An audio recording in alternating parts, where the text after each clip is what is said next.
Good morning all of you. నేను doctor Raman Raju బడబాగ్ని, MD Panchakarma, senior Ayurvedic consultant, మెడి9 ఆయుర్వేద హాస్పిటల్. మనం ముఖ్యంగా ఇప్పుడు జనరల్గా చూస్తుంటాం, నరాల జబ్బులు ఎక్కువ మందికి వస్తుంటాయి. వాటిల్లో మనం బెల్స్ పాల్సీ అనేది చాలా మందికి చూస్తుంటాం. బెల్స్ పాల్సీ అంటే ముఖానికి వచ్చేటటువంటి పక్షవాతంగా చెప్పవచ్చు.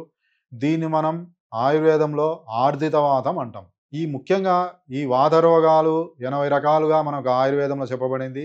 దానిలో ఇది ఒకటి. ఫస్ట్ ఆర్ధిత వాతము అంటే మనం అర్ధ భాగంలో వచ్చే వాతం, శిరస్సుకు ఒకవైపు సగభాగం వాతం దృష్టి నొందటం వల్ల అటు సైడు పెరాలసిస్ లేదా పక్షవాతం వస్తుంది. కాబట్టి ఇది ముఖానికి వచ్చేటువంటి పక్షవాతంగా మనం చెప్పడం జరుగుతుంది, ఆర్ధితవాతం. దీన్నే బెల్స్ పాల్సీ అంటాం.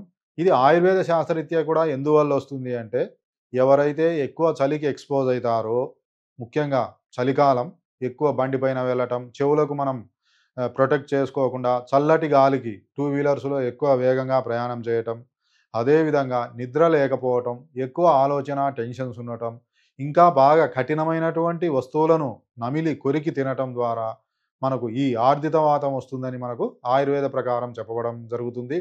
అదే మనకు ఆధునిక శాస్త్రరీత్యా అయితే ముఖ్యంగా మనకు 7th నర్వ్, క్రేనియల్ నర్వ్లో 7th నర్వ్ ఫేషియల్ నర్వ్ ఉంటుంది.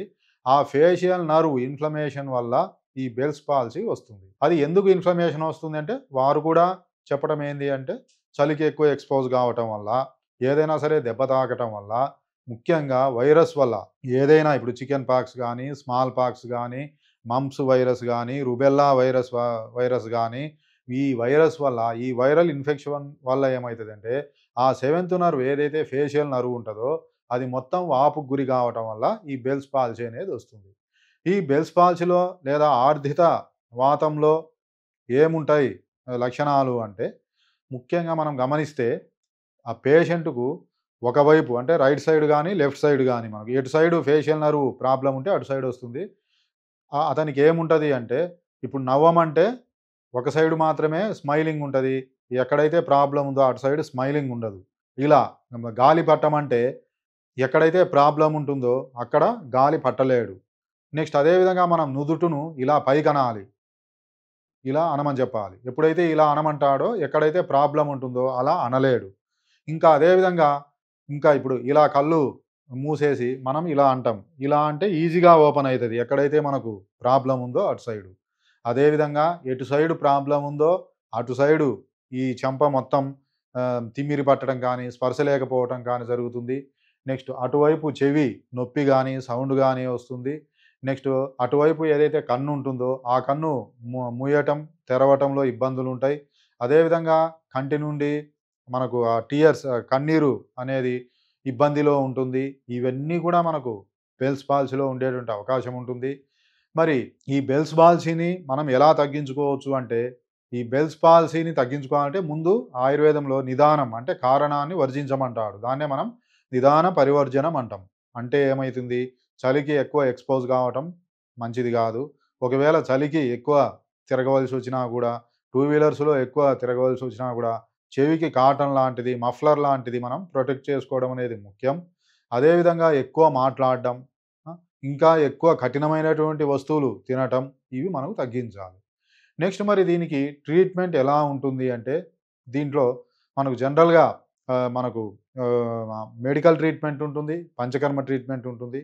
ఈ పంచకర్మ ట్రీట్మెంట్లో మనం ఎలాంటి ట్రీట్మెంట్ ఉంటుంది అంటే, నస్యకర్మ అనేది ఉంటుంది. ఎందుకంటే మనకు శిరస్సుకు సంబంధించిన వ్యాధులన్నిటిలో కూడా మనకు ముక్కు, నాసో శిరసంహి ద్వారం అని చెప్తారు మనకు ఆయుర్వేదంలో. అంటే ఈ మనకు శిరస్సుకు వాకిల్ లాంటిది, గేట్ లాంటిది మన ముక్కు. కాబట్టి శిరస్సులో వచ్చేటటువంటి, తలలో వచ్చేటటువంటి ఏ సమస్యలకైనా మనం నస్యకర్మ ద్వారా పరిష్కరించవచ్చు. ఈ మొత్తం మొహమంతా మసాజ్ చేసి, స్టీమ్ పెట్టి, తర్వాత కొన్ని రకాల ఔషధయుక్తమైన తైలాలు లోపలికి వేయటం ద్వారా ఆ మూతి వంకర, స్పర్శ లేకపోవటం అవన్నీ కూడా తగ్గుతాయి. దీని తరువాత మనం జనరల్గా కుక్కుటాండ నింబస్వేదం అంటాం. కుక్కుటాండం అంటే గుడ్డు. ఆ గుడ్డులో ఉండేటటువంటి తెల్ల సొనను మొహం మొత్తం అప్లై చేయటం. అదేవిధంగా ఆ తెల్ల సొన ఇంకా నిమ్మ కాయలు కట్ చేసి దాంట్లో వేయడం, ఇంకా కొన్ని రకాల మూలికలు ఇవన్నీ కూడా ఫ్రై చేసి దాన్ని ఒక మూటలాగా కట్టి ఆ వైట్ సొన మన ఫేస్కు మొత్తం అప్లై చేసి దానిపైన కాపడం పెట్టడం ద్వారా మనకు ఈ సమస్య ఫాస్ట్గా తగ్గుతుంది. ఇది కూడా మనకు సైంటిఫిక్గా, ఎందుకంటే ఆ వైట్లో మనకు ఆల్బుమిన్ లేదా ప్రోటీన్ ఉంటుంది. మనం నిమ్మరసం పిండటం ద్వారా విటమిన్ సి ఉంటుంది. ఎప్పుడైనా సరే ఆల్బుమిన్ అనేది విటమిన్ సి ఉంటే మనకు అబ్జార్ప్షన్ అనేది పెరుగుతుంది. ఈ అబ్జార్బ్ అయి ఆ ఫేషియల్ నర్వ్ యొక్క ఇన్ఫ్లమేషన్ను, వాపును అవన్నీ కూడా తగ్గిస్తది ఈ కుకుటాండ నిమ్మస్వేదం. ఇవి మనకు పంచకర్మల్లో మెయిన్. ఇంకా మనకు జనరల్‌గా ఇంట్లో కూడా గృహ చిట్కాల ద్వారా కూడా మనం కొన్ని చేయటం ద్వారా కూడా తగ్గించుకోవచ్చు. అవి ఏంటి అంటే జనరల్‌గా ఇడ్లీ, నెయ్యి ఈ 2 కలిపి బాగా తీసుకోవాలి. ఈ బెల్స్ పాల్సీ ఉన్నవారు. వీరికి బాగా తగ్గుతుంది. అదేవిధంగా వెల్లుల్లిని మనం నెయ్యిలో వేయించుకొని తీసుకోవటం ద్వారా కూడా ఈ సమస్య తగ్గుతుంది.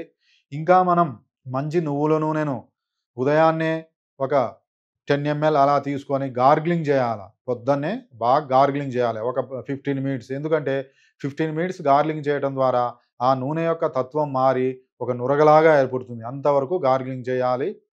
ఓకే. నెక్స్ట్ ఇంకా మనం ఇంతకుముందు చెప్పినటువంటి వెల్లుల్లిని వేయించి తీసుకోవాలి. నెక్స్ట్ ఇంకా మనకు కొన్ని రకాల ఆయుర్వేద మందులుంటాయి. అవి డాక్టర్ల పర్యవేక్షణలో వాడాలి.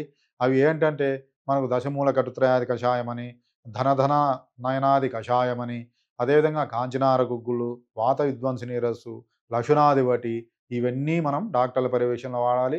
కాబట్టి ఎవరైనా సరే ఈ బెల్స్ పాల్స్ నుంచి బాధపడుతూ ఎప్పుడైనా ఇది 1 ఇయర్ లోపల ఈజీగా తగ్గుతుంది. 1 ఇయర్ దాటితే నిదానంగా గాని తగ్గదు. కాబట్టి ఎవరైనా ఈ బెల్స్ పాల్స్‌తో బాధపడుతుంటే ఒకసారి మా మెడి9 ఆయుర్వేద హాస్పిటల్‌ని సంప్రదించండి. మన దగ్గర దానికి కావాల్సినటువంటి పంచకర్మ ట్రీట్మెంట్స్ అన్నీ గూడా మన దగ్గర అవైలబిలిటీ ఉంది. అదేవిధంగా మెడిసిన్స్ కూడా ఉంటాయి. డైట్ చార్ట్ కూడా ఇవ్వటం జరుగుతుంది. అందుకే మెడి అంటేనే పేరులోనే ఉంది. మెడిసిన్, ఎక్సర్సైజ్, డ్రగ్, ఇమ్యూనిటీ అని. ఈ 4 మనం ఫుల్‌ఫిల్ చేయటం ద్వారా మనకు వ్యాధి అనేది సంపూర్ణంగా నయమయ్యే అవకాశం ఉంటుంది. కాబట్టి ఎవరైనా ఈ ప్రాబ్లమ్‌తో బాధపడుతుంటే ఒకసారి రిపోర్ట్స్‌తో సంప్రదించండి.